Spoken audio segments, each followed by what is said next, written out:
తాండపల్లిగూడ గ్రామంలో రేణుకా ఎల్లమ్మ తల్లి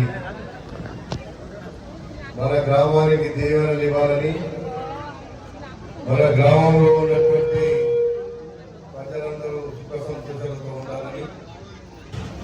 వెంకటేశ్వర రెడ్డి గారు, వాళ్ళ సతీమణి, వాళ్ళ అందరు కుటుంబ సభ్యులందరూ కూడా ఒక చక్కటి కార్యక్రమాన్ని ఏర్పాటు చేసి ఈ కార్యక్రమంలో ఈ మండలంలో ఉన్నటువంటి ప్రజలందరినీ, ఇక్కడ ఉన్నటువంటి విష్ణువర్ధన్ రెడ్డి, నరేందర్ రెడ్డి, గణేష్, వెంకటేష్, చాలా మంది, గంగయ్య, చాలా మంది ఉన్నారు, రామరెడ్డి గ్రామ ఇక్కడ మండల అధ్యక్షుడు రామరెడ్డి, జయమ్మ, శ్రీనివాస్, చాలా మంది ఈ యొక్క కార్యక్రమంలో పాల్పంచుకుంటున్నారు. అందరికీ కూడా భగవంతుని ఆశీస్సులు నేరుగా ఇవ్వాలని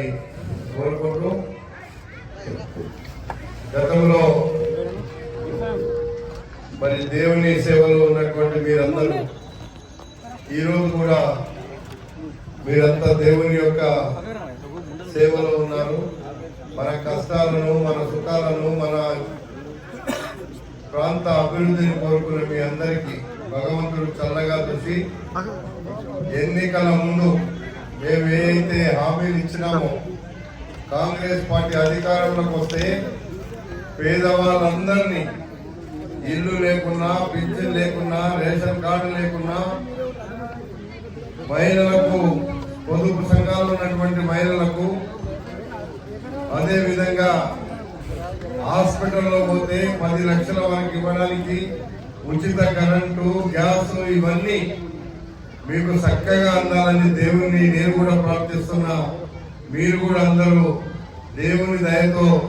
కాంగ్రెస్ అధికారంలోకి వచ్చింది, మేము చెప్పిన ప్రతి మాట నిలబెట్టుకొని పేదవాళ్లకు అండగానే ఉంటామని భగవంతుడు మనందరినీ చల్లగా చూడాలని కోరుకుంటూ, ఈ గ్రామంలో గత 3 రోజుల నుంచి మీ కళాకారుల బృందం అంతా చక్కటి గ్రామస్తులను ఒక స్టోరీ మరి అందరికి అర్థమయ్యే విధంగా ఆట రూపంలో, పాట రూపంలో మీరు వాళ్ళని అందరినీ కూడా మెప్పించి ఒప్పించిన కళాకారులను కూడా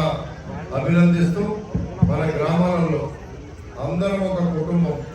మన కుటుంబాలు బాగుండాలంటే మనం కలిసికట్టుగా ఇలాంటి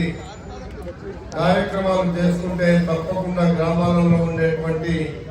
అందరూ కూడా సుఖ సంతోషంతో ఉండడానికి ఎక్కడ వస్తుందని చెప్పి మరొకసారి మనవి చేసుకుంటూ, ఈ కార్యక్రమంలో పాల్పంచుకున్న మీ అందరికీ, మా అక్క చెల్లెళ్లకు, మా అన్నదమ్ములకు, ఈ గ్రామ పెద్దలకు అందరికీ కూడా ఇక్కడ విచ్చేసిన ప్రతి ఒక్కరికి పేరు పేరున హృదయపూర్వకంగా అభినందిస్తూ, మరి మన కౌన్సిలర్లు కానీ, మన పెద్దలు ఇక్కడ ప్రేమాకర్ రెడ్డి, గురునాథ్ రెడ్డి, నా భాను, సత్తయ్య, చాలా మంది వస్తున్నారు. అందరూ కూడా ఈ కార్యక్రమంలో పాల్పంచుకున్నారు. అందరికీ కూడా భగవంతుని ఆశీస్సులు ఇవ్వాలని కోరుకుంటూ సెలవు తీసుకుంటారు.